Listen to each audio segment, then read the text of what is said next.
हम लोगों को शादी में जाना है तो वार्डरोब के सामने खड़े हो गए, वहां 365 कलर की साड़ियां खड़ी है, लटकी है बेचारी, इसको पहनूं नहीं, इसको पहनूं नहीं, इसको पहनूं, 365 दिन निकल गए, बिकॉज मोर चॉइस। देखो, कामना माने हम अपने ही चॉइस के गुलाम है। बड़ा सिंपल जीवन हो जाता है महाराज। तो समस्या कहां है? इस नासमझी में कि जो भी हम कर रहे हैं वो कामना को पूरा करने के लिए कर रहे हैं। इस गलत फहमी को हमको हटाना है, ये हमारी समस्या है। अब कामना को और सूक्ष्मता से देखें। कामना को पूरा करना माने क्या? थिंक। ये बहुत सूक्ष्म विचार है, ध्यान से सुनना।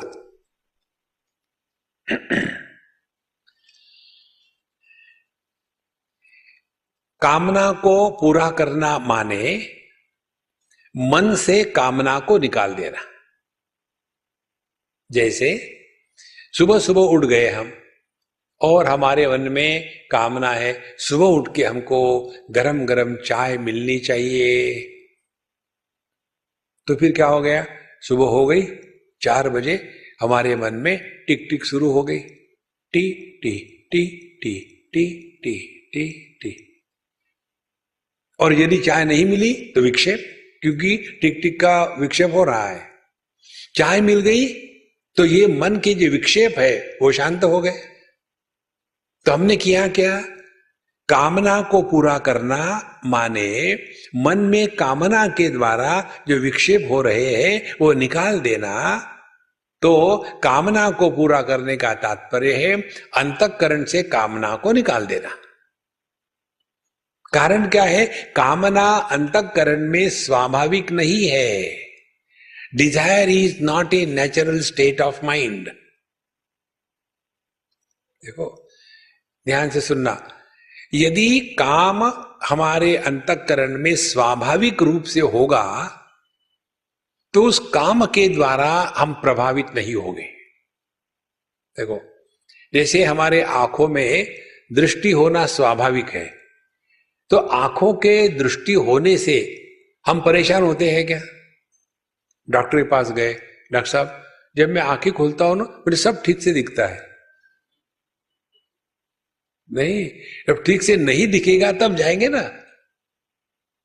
इसी प्रकार से मन में यदि कामना स्वाभाविक होती तो हम मन से कामना को क्यों हटाते? देखो, जैसे अपने कंधे पर अपना सर है और ये माताएं कंधे पर एक होल्डॉल भी रखते हैं जिसको वो पर्स कहते हैं, होता है होल्डॉल, पूरी दुनिया उसमें होती है। पुराने टिश्यू पेपर, पुराने चप्पल, कचरा सब उसमें होता है। कहने के लिए वो एक्सपेंसिव बैग, लेकिन कंटेंट्स आर यूजलेस, गार्बेज। अब वो भारी है, जहां भी ये माताएं जाएगी, जाने के बाद पहला काम क्या करेगी? स्वयं बैठने के पहले उसकी प्रतिष्ठा करते। हाँ, ध्यान से सुनना। सर को भी हमने कंधों पर रखा है, पर्स को भी कंधे पर रखा है। कभी किसी अम्मा ने सोचा है मैं थक गई, उठा के रख दो? कारण कंधे पर सर का होना स्वाभाविक है, पर्स का होना स्वाभाविक नहीं है। अब इस सिद्धांत को लगा लो। मन में यदि कामना होना स्वाभाविक होता तो उसको हम मिटाने का प्रयत्न क्यों कर रहे हैं? इसीलिए ध्यान से सुनना, धार्मिक क्षेत्र में कामना को पूरा करना इसको महत्व देते हैं।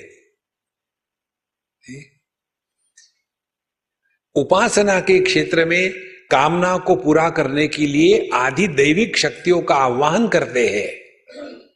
ध्यान से सुनना, ये पुस्तकों में नहीं मिलेगी आपको ये बातें।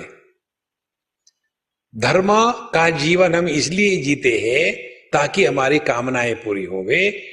उपासना हम इसलिए करते हैं क्योंकि हमारी कामना पूरी करने की क्षमता, शक्ति हमारे पास नहीं है। तो हम भगवान की उन भिन्न शक्तियों को आह्वान करते हैं और उस आह्वान के द्वारा क्या करते हैं कि हे भगवान हमारी कामना पूरी हो जाए। अब दशरथ जी ने जो पुत्र कामेष्टि यज्ञ किया था वो किस लिए किया था?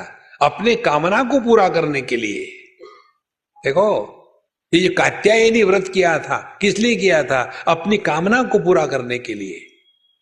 तो हमको तो एक ही बात मालूम है कि चाहे धर्म का जीवन हो चाहे उपासना का जीवन हो, केवल कामना को पूरा करना यही हमारे जीवन का एकमात्र लक्ष्य बन चुका है। और यही समस्या है महाराज। देखो, और ये समस्या से हटने के लिए केवल समझदारी आवश्यक है। इस पर ट्राई करके देखो। जो जैसा है उसको वैसा स्वीकार करना शुरू कर दो। आपके जीवन में एक क्षण में शांति आ जाती है, कोई सवाल ही नहीं फिर। देखो, जिस दिन ये बात गले उतरती है ना, उस समय लेना कि भगवान की बड़ी कृपा हो गई है। हम तो वैसे हैं जैसे छोटे बच्चे होते हैं। छोटे बच्चे का पहला दांत जब गिर जाता है तो उस बच्चे की जिह्वा कहां जाती है? जहां दांत नहीं है वहां करता रहेगा। उस समय उसके माँ दादी नानी लोग क्या कहते हैं? देखो बेटा, वहां जिह्वा को मत ले जाना, वहां से जो दांत निकलेगा ना सुअर के जैसा बाहर, उसको मत ले जाना। अब ध्यान से सुनना, जहां दांत होते हैं वहां जिह्वा नहीं जाती, जहां दांत नहीं होते वहां जिह्वा जाती है। भगवान ने जो दिया है वो हमारी जिह्वा नहीं बोलती, जो नहीं दिया है वो बोलती है। ये समस्या है।